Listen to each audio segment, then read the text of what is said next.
पोलिसांना काही दिवसापूर्वी एक मृत्यूदेह सापडला. त्या मृत्यूदेहाला शीर नव्हतं, उर्वरित धड सुद्धा अर्धवट जळालेलं होतं. पोलिसांनी त्या परिस्थितीत आजूबाजूला फिरून पाहिलं तर त्यांना त्या मृत्यूदेहापासून 100 मीटर अंतरावर एक कवटी सापडली. हे दृश्य पाहणाऱ्याच्या पायाखालची जमीनच सरकली. बुलढाण्याच्या शिवारात झालेल्या या प्रकरणाचा पोलिसांनी तपास सुरू केला आणि तब्बल 13 दिवस तपास केल्यानंतर पोलिसांनी या प्रकरणाचा उलगडा केला. आणि जेव्हा या प्रकरणाचे सत्य समोर आले ते ऐकून माणसाचं मन सून होत आहे. तर हत्या नेमकं का झाली आणि पोलिसांनी या प्रकरणाचा उलगडा कसा केला, सविस्तर पाहू या व्हिडिओच्या माध्यमातून. नमस्कार, मी पंकज आणि तुम्ही पाहताय कसं काय. महाराष्ट्र आणि मध्य प्रदेश याच्या सीमेवर वसलेला बुरानपूर हा जिल्हा, या जिल्ह्याच्या खनकार तालुक्यात अनेक मराठी कुटुंब राहतात. त्यातलंच एक गाव म्हणजे खडकी. या गावात कळमेकर कुटुंब गेल्या अनेक वर्षांपासून राहत आले. बापूराव कळमेकर, त्यांचा मुलगा अजय आणि त्यांची मुलगी शिवानी, असं पाहायला गेलं तर एक सर्वसामान्य कुटुंब होतं. घरातली सगळी साधी माणसं होती, पण या घरात गेल्या काही महिन्यांपासून एक वाद घुमसत होता. घरात शिवानी तरुण होती, मनानं स्वतंत्र होती आणि तिला प्रेम झालं होतं. पण ते प्रेम तिला तिच्या चुलत भावावर झालं होतं. घरात हे कळलं तेव्हा बापूराव आणि अजय यांना धक्का बसला.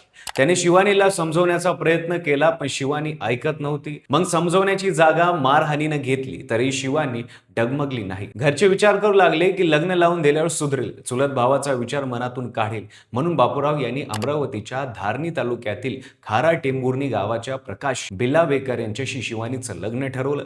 15 एप्रिलला मोठ्या थाटात लग्न पार पाडलं. शिवानी सासरी गेली तेव्हा तिच्या घरच्यांना वाटले आता सगळं सुरळीत झालं असेल. पण 5 दिवसांनी म्हणजे 20 एप्रिलला शिवानी माहेरी परत आली. 2 दिवस राहिल्यानंतर तिने वडिलांना सांगितलं, मला सासरी परत जायचं नाही. माझा जीव अजूनही त्यांच्यातच म्हणजे चुलत भावातच गुंतलेला आहे. मला त्यांच्यासोबत राहायचं आहे. बापूराव यांनी पुन्हा एकदा समजवण्याचा प्रयत्न केला, पण शिवानीनं आता ठामपणे निर्णय घेतला होता. ती त्यावर ठाम होती. 23 एप्रिलला या वादाचा भडका उडाला. दिवसभर घरात तणाव होता. रात्री शिवानीनं तोच विषय पुन्हा काढला. बापूराव यांनी सुरुवातीला दुर्लक्ष केलं, पण शिवानी त्याच विषयावर बोलायची थांबत नव्हती. ती वारंवार तेच विषय सांगत होती. शेवटी बापूराव यांचा संयम तुटला. बापूराव यांनी मारहाण सुरू केली. शिवानी मार खात होती, पण तिचं मन बदलत नव्हतं. त्या क्षणी बापूराव यांची नजर कोपऱ्यात पडलेल्या एका जाड बांबूंवर गेली. रागाच्या भरात त्यांनी तो उचलला आणि जोरात शिवानीच्या डोक्यावर घातला. ती धडकन खाली कोसळली. डोक्यातून रक्ताच्या धारा वाहू लागल्या. ती तडफडत राहिली. काही वेळातच तिची तडफड बंद झाली आणि ती कायमची शांत झाली. आपण आपल्याच मुलीला संपवलं हे लक्षात येताच बापूराव आणि अजय यांच्या पोटात गोळा आला. भाऊ अजय त्या क्षणी तिथे होता. आता काय करावं हे दोघांनाही सुचत नव्हतं. मग बापूरावनं एक निर्णय घेतला. त्या रात्री शिवानीचा मृतदेह घरातच ठेवला. दुसऱ्या दिवशी सकाळी 25 एप्रिलला त्यांनी मृतदेह एका पोत्यात भरला, मोटरसायकलवर टाकला आणि महाराष्ट्र मध्य प्रदेशची सीमा ओलांडून बुलढाण्याच्या जळगाव जामोद तालुक्यात आणला. सुनगाव शिवारातल्या आसिफ हमीद मुल्लाजी यांच्या शेतात बांधाजवळच्या मोकळ्या जागेत मृतदेह फेकून दिला.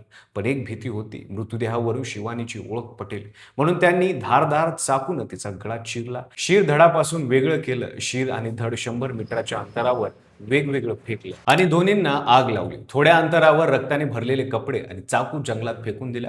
मग दोघेही मध्य प्रदेशात परत गेले. स्वतःवर संशय येऊ नये म्हणून त्यांनी खकनार पोलीस ठाण्यात मुलगी 25 एप्रिल पासून बेपत्ता झाल्याची तक्रार देखील नोंदवली. 26 एप्रिलला मुल्लाजी आपल्या शेतात गेले. बांधाच्या पलीकडून एक जळका वास येत होता. जवळ गेले तर अर्धवट जळालेल्या अवस्थेत एका महिलेचा मृतदेह होता. शरीरावरचे कपडे जळल्याने पूर्ण शरीर उघडं पडलेलं होतं. उजव्या हातात काळा धागा होता, डाव्या हातात हिरव्या बांगड्या, गळ्यात काळ्या मण्याची पोत आणि गुडघ्याखाली अर्धवट जळालेली लाल टॉप स्पष्ट दिसत होती.